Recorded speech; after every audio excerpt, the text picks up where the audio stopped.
Bienvenido a esta serie de devocionales de Semana Santa. El día de hoy hablaremos de Viernes de Pasión. Mateo 26:20. Cuando llegó la noche, se sentó a la mesa con los 12 y mientras comían, tomó Jesús el pan y bendijo y lo partió y dio a sus discípulos y dijo: Tomad, comed, esto es mi cuerpo. Y tomando la copa y habiendo dado gracias, les dio diciendo: Bebed de ella todos, porque esto es mi sangre del nuevo pacto, que por muchos es derramada para remisión de los pecados. Y os digo que desde ahora no beberé más de este fruto de la vid, hasta aquel día en que lo beba nuevo con vosotros en el reino de mi Padre. Si hay algo que no debemos olvidar es el hecho que para el judío el día empieza a las 6 de la tarde. Es decir, para nosotros era la noche del jueves aún, pero para el judío era la noche del viernes. Y precisamente este viernes comienza con todos los hechos dados en ese aposento que Pedro y Juan prepararon para poder celebrar la Pascua. ¿Qué pasó esa noche?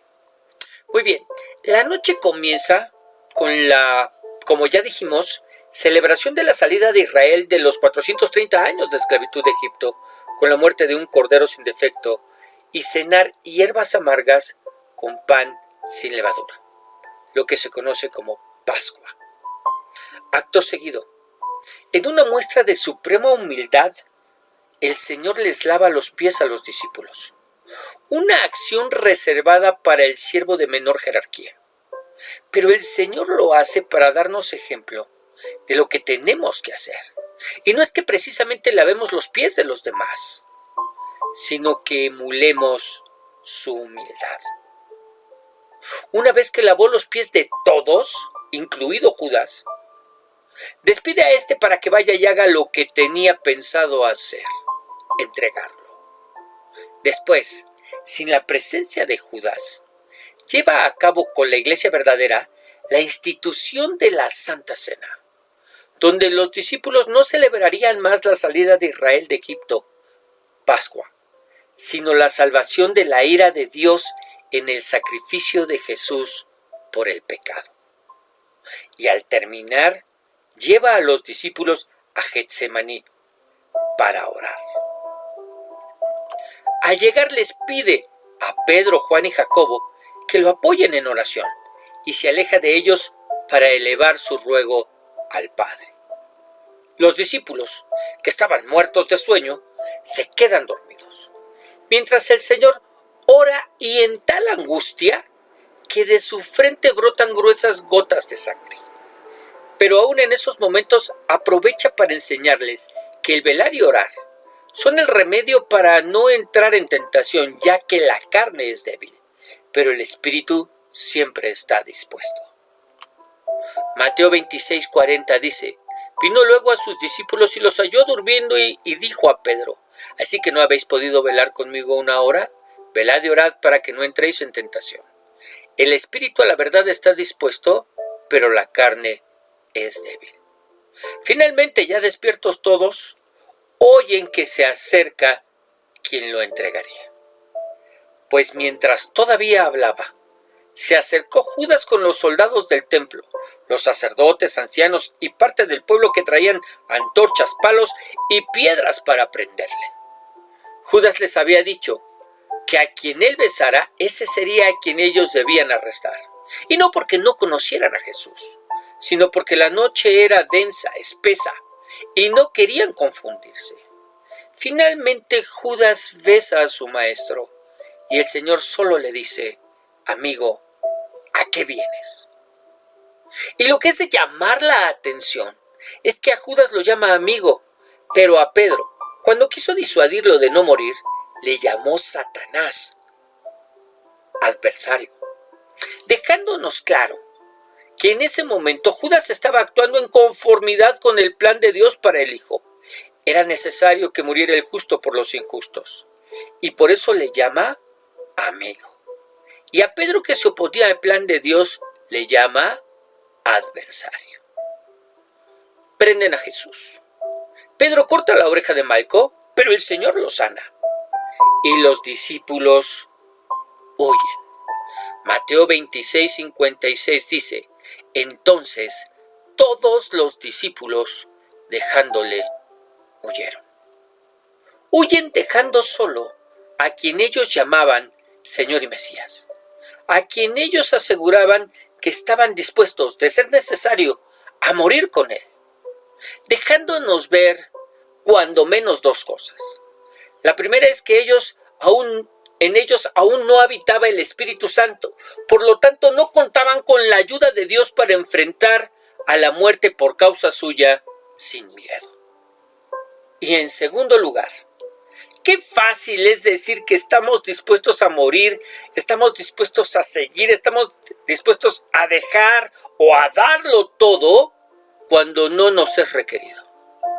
Pero en el momento en el que nuestras palabras son puestas a prueba, no siempre las cosas son como lo dijimos con nuestra boca.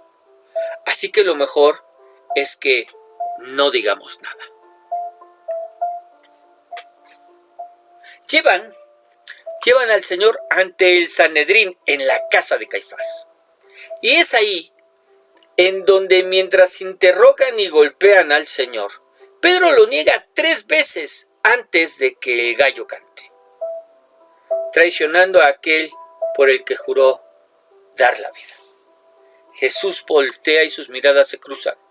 Es entonces que Pedro sale del lugar para llorar amargamente por su traición. Mientras al Señor lo acusan falsamente de blasfemar y hablar en contra del templo, hasta que el sumo sacerdote le pide que les diga abiertamente si él era el Cristo, el Mesías, el Dios hombre. Y Mateo 26:63. Mas Jesús callaba. Entonces el sumo sacerdote le dijo: te conjuro por el Dios viviente, que nos digas si eres tú el Cristo, el Hijo de Dios. Jesús le dijo: tú lo has dicho. Y además os digo que desde ahora veréis al Hijo del Hombre sentado a la diestra del poder de Dios y viniendo en las nubes del cielo. Entonces el sumo sacerdote rasgó sus vestiduras diciendo: ha blasfemado, ¿qué más necesidad tenemos de testigos? He aquí, ahora mismo habéis oído su blasfemia. ¿Qué os parece? Y respondiendo ellos dijeron: es reo de muerte. De inmediato lo llevan ante Pilato, pues ya eran las primeras horas de la mañana, para que fuera él quien les sentenciara a muerte. Pilato ni siquiera los recibe, los manda a Herodes. Herodes, decepcionado, pues Jesús no hizo lo que él esperaba, lo envió de vuelta a Pilato. Y Pilato les da a escoger entre un malhechor asesino llamado Barrabás o Jesús. Y es donde la multitud que apenas hace unos días glorificaba a Dios y tendían sus mantos al paso del Señor, diciendo: hosana en las alturas, bendito el que viene en el nombre del Señor, comienzan a gritar enfurecidos: crucifícale, crucifícale. ¿Por qué? Bueno, quizás por la misma razón que Herodes se decepcionó.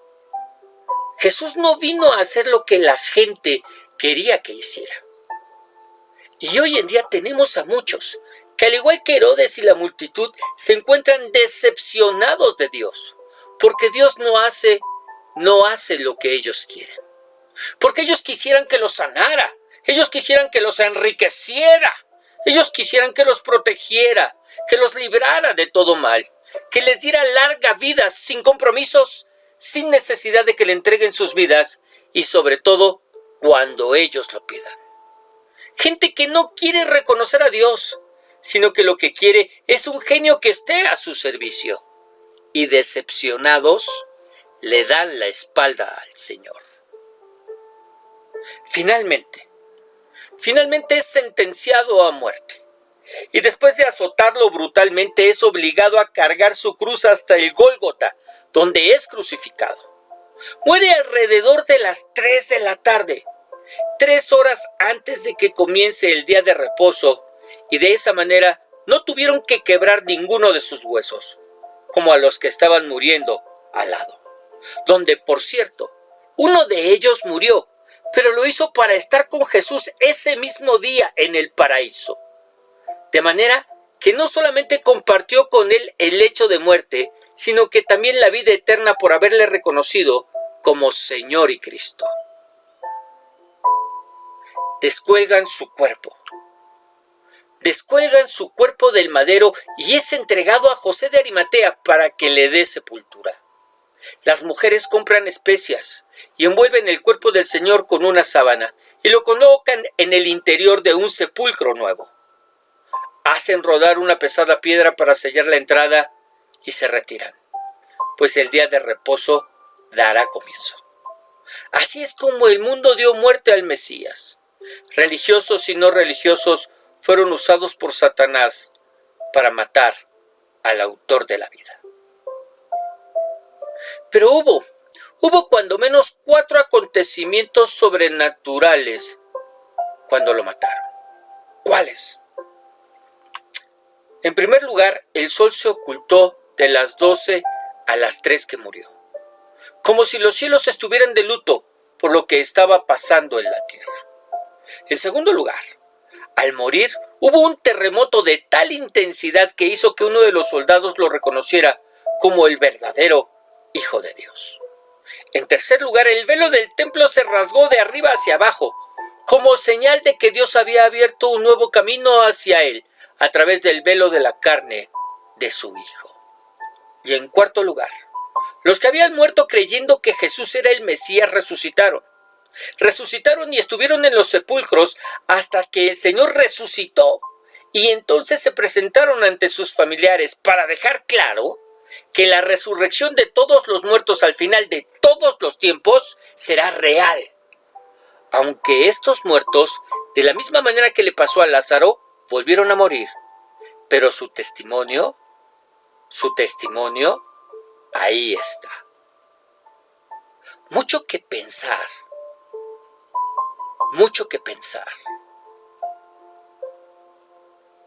Ahí en tu lugar, inclina tu rostro, cierra tus ojos. Vamos a orar. Señor Dios y Padre Celestial, queremos alabar y queremos bendecir y queremos glorificar y queremos exaltar tu nombre. Y queremos darte gracias, Señor, porque el día de hoy nos has recordado todos esos acontecimientos que se dieron ese viernes negro. Sí, un viernes en el que aparentemente el mal triunfó sobre el bien. El justo murió por los injustos, bajo todas las injusticias que un juicio injusto podría cometer.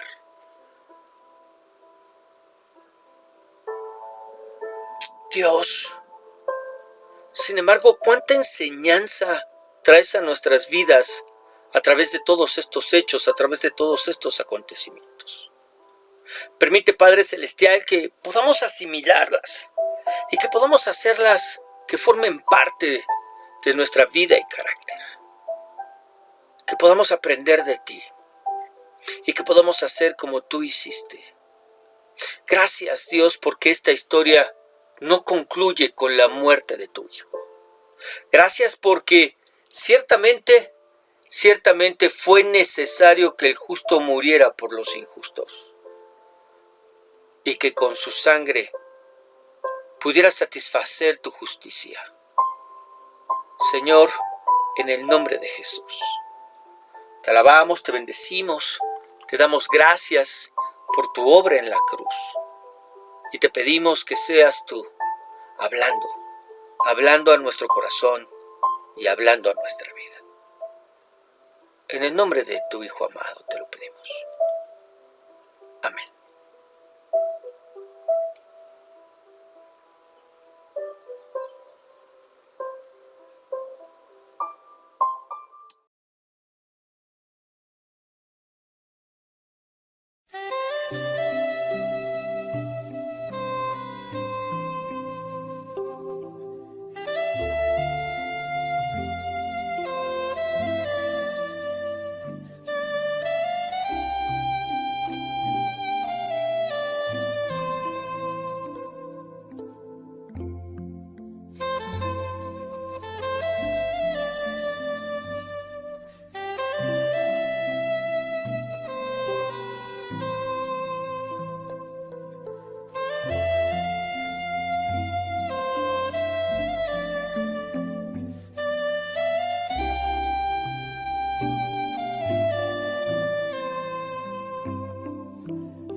esperado este momento,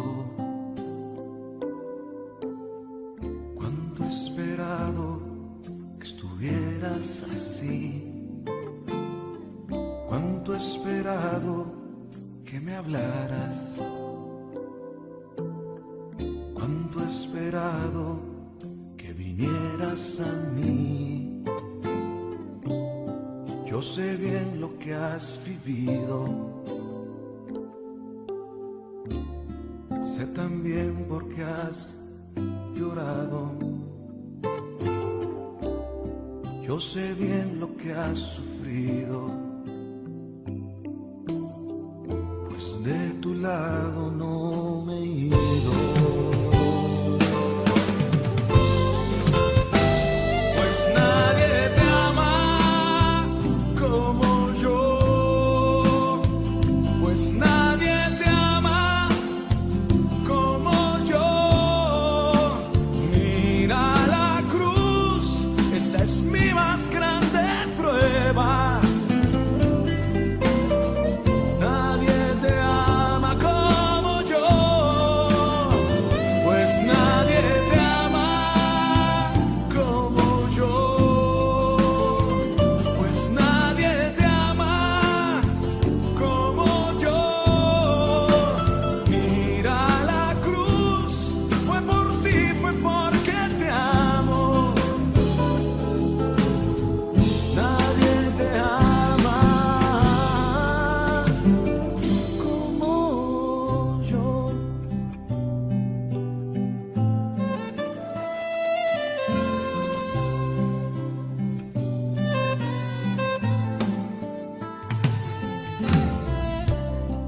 Yo sé bien lo que me dices, aunque a veces no me hables.